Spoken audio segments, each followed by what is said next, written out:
Hello, children of all ages. This is Dave Hurwitz, executive editor at ClassicsToday.com, and it's Storytime with Uncle Davey. Today, we're going to read CPE Bach's autobiography. Now wait, don't worry. It's only a few pages long. It turns out that the great English music historian Charles Burney was wandering about Europe and stopped by CPE Bach's place in around 1773 or something like that in that area. And they had a lovely time together. And Burney asked him for some lines about his life he could publish in his book Travels Throughout Europe, Music in Various Places, which we may dip into as part of this series. And oh my, what a terrific thing he actually got. Just a few pages long, but well worth hearing about and reading. So I'm going to share it with you now. Are you ready? The great C.P.E. Bach, son of Johann Sebastian. Yeah, here we go. I, Carl Philipp Emanuel Bach, was born in Vienna in March 1714. My late father, Johann Sebastian Bach, was Kapellmeister at different courts and finally music director at Leipzig. My mother, Maria Barbara Bach, was the youngest daughter of Johann Michael Bach, a solid and profound composer who we don't hear much of these days. After finishing my studies at the Thomas School in Leipzig, I applied myself to the law in that town and afterwards at Frankfurt on the Oder. That's different Frankfurt. It's on the border with Poland, actually. At the latter place, I directed a musical academy, also conducting and composing for public concerts and all the different festivities. I never had any other master for composition or pianoforte playing than my father. When my academic course ended in 1738, I went to Berlin, where a very advantageous offer was made to me to visit foreign countries as a companion to a young gentleman. But an unexpected and gracious summons from Rupin, from the then Crown Prince, now King of Prussia, caused my proposed journey to be given up.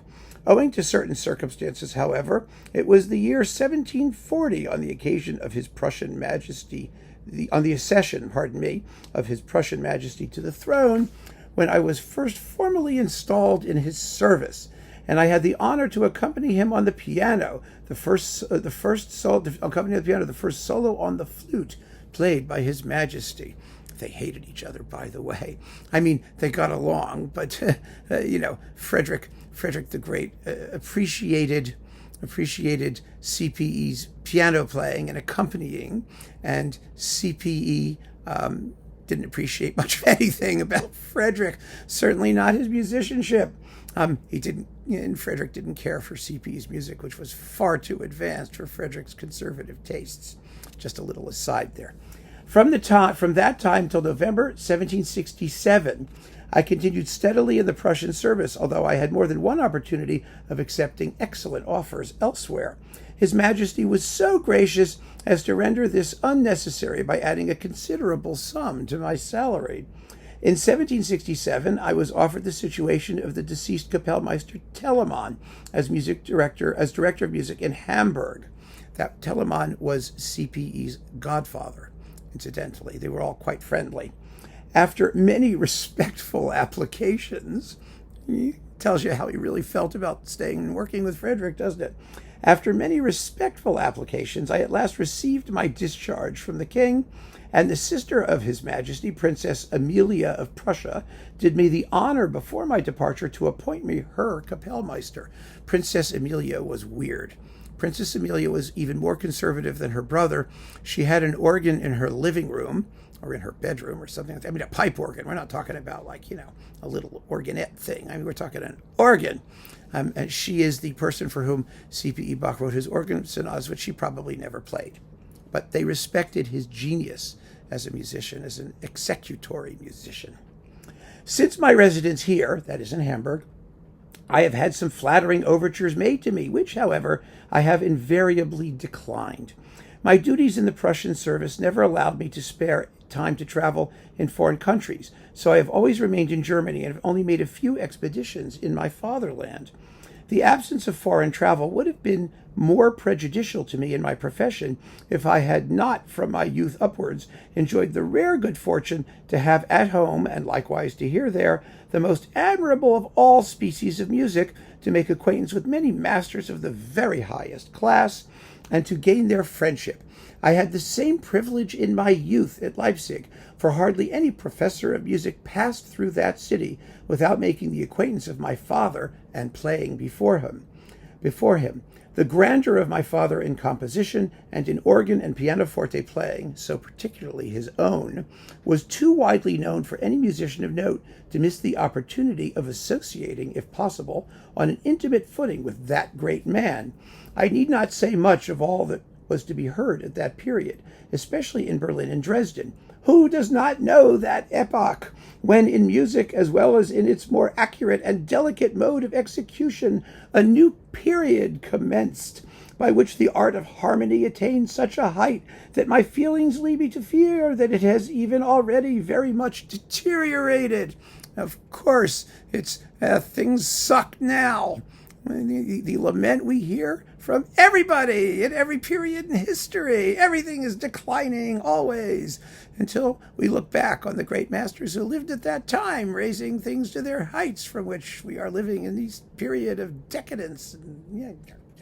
You know the story, right?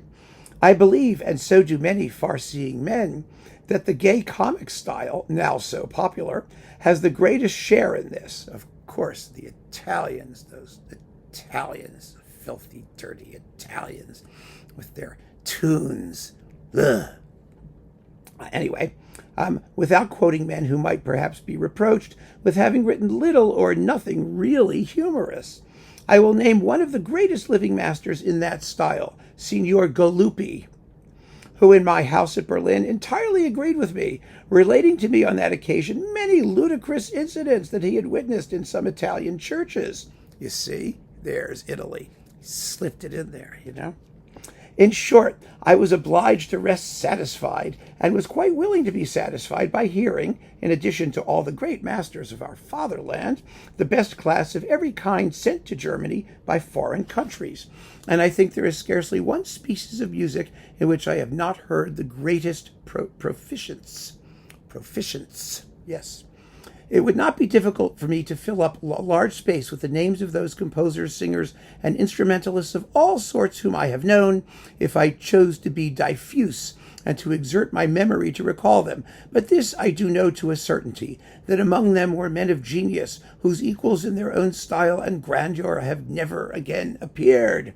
In spite of all this, I do not deny that it would have been a very great pleasure, as well as an advantage to me, if I could have met with an opportunity to visit foreign lands. In the year 1774, I married in Berlin Johanna Maria Dannemann, daughter of a wine merchant there, the fruits of this marriage being 2 sons and a daughter, all now living. It's very, very rare. All of his children survived. My eldest son practices here in Hamburg as a lawyer. My daughter is still at home with us, and my youngest son is now in Saxony, studying his profession as a painter in the Leipzig and Dresden academies. The following works of mine have been published with my consent and knowledge. Then he gives a huge list. Having been obliged to compose most of my works for particular individuals and for the public, I have been thus placed under more restraint than in the few pieces I wrote for my own pleasure. Sometimes, indeed, I have been compelled to follow very ludicrous instructions. Still, it is possible that these far from agreeable suggestions may have inspired my genius with a variety of ideas which probably would never otherwise have occurred to me. That's interesting, isn't it? I never approved of any great monotony, either in style or in composition, having heard so much that was excellent of every kind, and as it has always been my opinion that we ought to appreciate what is good wherever it is to be found, or in however small a proportion it may exist in a piece. It is probably owing to this, and also by aid of the natural talents with which God has endowed me, that the great variety remarked in my works may be attributed. I must take advantage of this occasion to observe, and here it comes, folks, the zinger with which he ends. I must take advantage of this occasion to observe the critics Even when they write without prejudice, which is, however, seldom the case, very often treat the compositions they criticize too unmercifully, not being aware of the circumstances, requirements, and various causes from which the pieces originate. How seldom we meet with a proper amount of sympathy and knowledge, honesty and courage in a critic, four qualities which they ought, at all events, to a certain extent, to possess. It is, therefore, very sad for the realm of music that criticism, in many respects so useful, should often be the occupation of heads by no means gifted with these qualities. Among all my works, especially for the piano, there are only some trios, solos, and concertos that I wrote in all freedom and for my own use.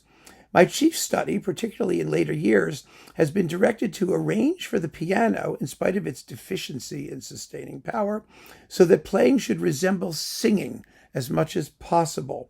This is no very easy task if the ear is not to be left void, nor the noble simplicity of the song injured by too much noise. My idea is that music ought to move the heart with sweet emotion, which a pianist will never effect by mere scrambling, thundering, and arpeggios, at least not with me. Isn't that terrific? There's CPE Bach's autobiography and some general commentary on the state of music as it occurred to him around the year 1773-ish. I hope you enjoyed it as much as I enjoyed reading it to you. Thank you for another story time with Uncle Davey. I hope we can do more of these. Some of you asked for more, and I'm more than happy to oblige because the literature is just fantastic. There's so much juicy stuff we can talk about, and it's endlessly fascinating. So keep on listening, friends. Thank you so much for joining me. Take care.